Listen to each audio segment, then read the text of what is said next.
Masya Allah nih, jadi nambah lagi nih ya pengetahuan budaya tentang dunia keislaman kita. Memang di satu sisi, balik lagi ya ketika kita mempelajari Al-Quran, bagaimana kita suka mungkin beberapa dari kita suka baca tafsirannya juga. Ada beberapa tafsiran ya budaya. Betul Kita baca dan memang di situ juga banyak mungkin yang membahas tentang bukan banyak membahas tapi banyak juga yang membaca ayat tadi udah tuh yang tentang taatilah Allah, Rasul dan ulil amri. Dan memang sekali lagi adalah sangat memimpikan ya. Waktu itu sempat ngobrol sama Ustadz, salah satu Ustadz, kita sangat memimpikan ya seorang pemimpin yang dimana pemimpin itu seorang hafiz, dia seorang pemimpin yang adil, yang yang sayang kepada rakyatnya. Itu benar-benar mungkin impian impian semua orang udah seperti itu kali ya. Dan kita juga sebenarnya nggak perlu takut juga jika kita melihat di dalam Al-Quran itu kan mengajarkan kepada kebaikan dan kebenaran. Seandainya kita mau jujur ya, mau benar-benar dengan sungguh-sungguh ingin membangun bangsa Indonesia ini dengan mencoba menerapkan apa yang ada dalam Al-Quran, dalam undang-undang ya kan, insya Allah pasti negara kita akan jadi negara yang baik ya. Baldatun, thayyibatun, warabun ghafur. Insya Allah. Ustadz lagi. Nanti kita akan kembali lagi. Oh jadi manggil salah Ya udah, kita akan kembali lagi ya. Jadi jangan lupa tetap di Berita Islami masa kini.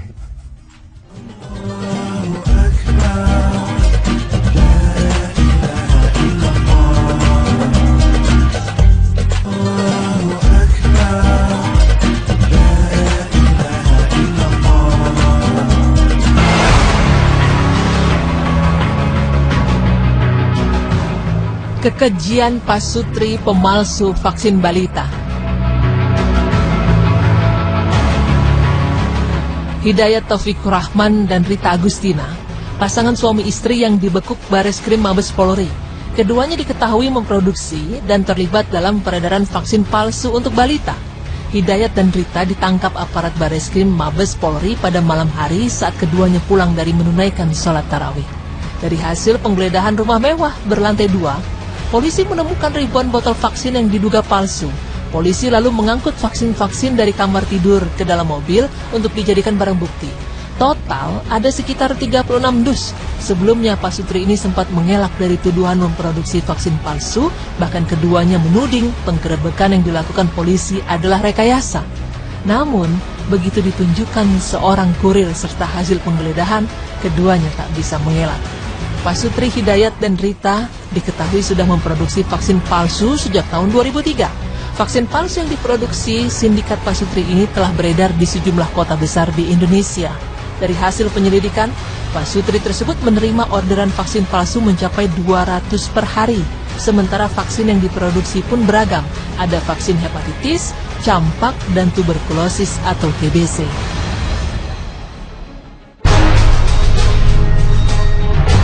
Direktur Tindak Pidana Ekonomi Khusus Brigjen Agung Setia mengungkapkan, pembuatan vaksin palsu dengan cara menyuntikkan cairan infus dicampur dengan vaksin tetanus, dampak bagi balita yang divaksin palsu ini memang mengerikan. Jangka pendek, kemungkinan timbulnya infeksi hingga gangguan pernapasan kepada balita. Fakta yang cukup membuat netizen geram adalah pasutri ini kerap kali memamerkan harta kekayaannya yang berasal dari vaksin palsu. Di media sosial pun beredar foto mereka sedang memperlihatkan mobil sportnya, bahkan mereka pernah memperlihatkan rumahnya yang dilengkapi dengan kolam renang. Pemirsa beriman, pasangan suami istri ini membuat kita teringat kembali pada kisah pasutri keji yang ada di zaman Rasulullah SAW. Mereka adalah Abu Lahab dengan istrinya Ummu Jamil. Abu Lahab adalah salah seorang paman Rasulullah SAW. Nama sebenarnya adalah Abdul Uja bin Abdul Muttalib. Nama panggilannya adalah Abu Utaibah. Dia dipanggil Abu Lahab karena wajahnya yang terang dan menyala-nyala.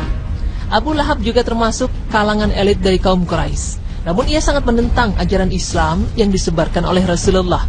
Bahkan Abu Lahab merupakan satu-satunya paman Rasulullah yang memusuhi Rasulullah SAW. Seharusnya, sebagai paman Rasulullah, Abu Lahab memberikan pembelaan kepada keponakannya, sebagaimana yang dilakukan Abu Talib. Namun ia malah menghina, mencaci, dan menjelek-jelekan Rasulullah. menguntit Rasulullah kemanapun Rasulullah pergi, dan menyuruh orang-orang untuk tidak mempercayai ucapan dan ajakan Rasulullah. Dia juga mendatangi perkumpulan-perkumpulan dan menyerukan bahwa ajaran yang dibawa Rasulullah adalah kebohongan yang bisa memecah belah ikatan keluarga dan persaudaraan. Karena perkataan dan perbuatan keji Abu Lahab ini, Allah Subhanahu wa Ta'ala kemudian menurunkan surat Al-Lahab. Allah berfirman yang artinya, binasalah kedua tangan Abu Lahab dan dia benar-benar binasa. Tidaklah berguna baginya hartanya dan keturunannya. Kelak dia akan masuk ke dalam api yang menyala atau neraka. Dan begitu pula istrinya, pembawa kayu bakar. Di lehernya ada tali dari sabut yang dipintal. Quran Surah Al-Lahab ayat 1 hingga 5. Dalam surat itu disebutkan pula, istri Abu Lahab, yaitu Ummu Jamil, yang juga memiliki sifat sama dengan suaminya dalam hal memusuhi Rasulullah. Seringkali pada malam hari, ia memanggul kayu yang berduri untuk diletakkan di jalan-jalan yang biasa dilalui Rasulullah. Sehingga jika Rasulullah lewat pada malam hari atau subuh, beliau akan menginjak kayu yang berduri itu hingga terluka. Ummu Jamil pun merasa senang hatinya jika Rasulullah terluka akibat menginjak kayu berduri. Tidak hanya itu, Ummu Jamil juga suka mengadu domba dan menfitnah supaya orang-orang Mekah membenci Rasulullah. Hal inilah yang membuatnya dijuluki si pembawa kayu bakar, karena ia suka membakar emosi, mengadu domba, dan menimbulkan kebencian orang-orang Mekah pada Islam. Satu yang menarik, surat Al-Lahab turun justru di saat Abu Lahab dan istrinya masih hidup. Kala itu, tentu saja ayat ini sering dibaca berulang-ulang dan dihafal oleh kaum mukmin. Dan Abu Lahab yang berada di tengah-tengah mereka sudah pasti juga bisa mendengar ayat ini dibacakan. Namun karena begitu mendalam kebenciannya terhadap Rasulullah SAW, Abu Lahab dan istrinya tidak menghiraukan ayat-ayat ini. Pemirsa beriman, seharusnya sebagai pasangan, kita saling melengkapi untuk berbuat kebaikan. Jika yang satu khilaf, melakukan kesalahan, maka tugas yang satu lagi untuk mengingatkannya pada jalan kebaikan, bukan malah mendukung dalam berbuat maksiat. Bukankah Allah juga mengajarkan kepada kita untuk tidak melakukan tolong-menolong dalam hal keburukan? Allah Ta'ala berfirman, dan jangan tolong-menolong dalam berbuat dosa dan pelanggaran, dan bertakwalah kamu kepada Allah, sesungguhnya Allah amat berat siksanya. Quran Surah Al-Ma'idah ayat 2 juga mengajarkan kepada kita untuk tidak melakukan tolong-menolong dalam hal keburukan. Allah Ta'ala berfirman, dan jangan tolong-menolong dalam berbuat dosa dan pelanggaran, dan bertakwalah kamu kepada Allah, sesungguhnya Allah amat berat siksanya. Quran Surah Al-Ma'idah ayat 2.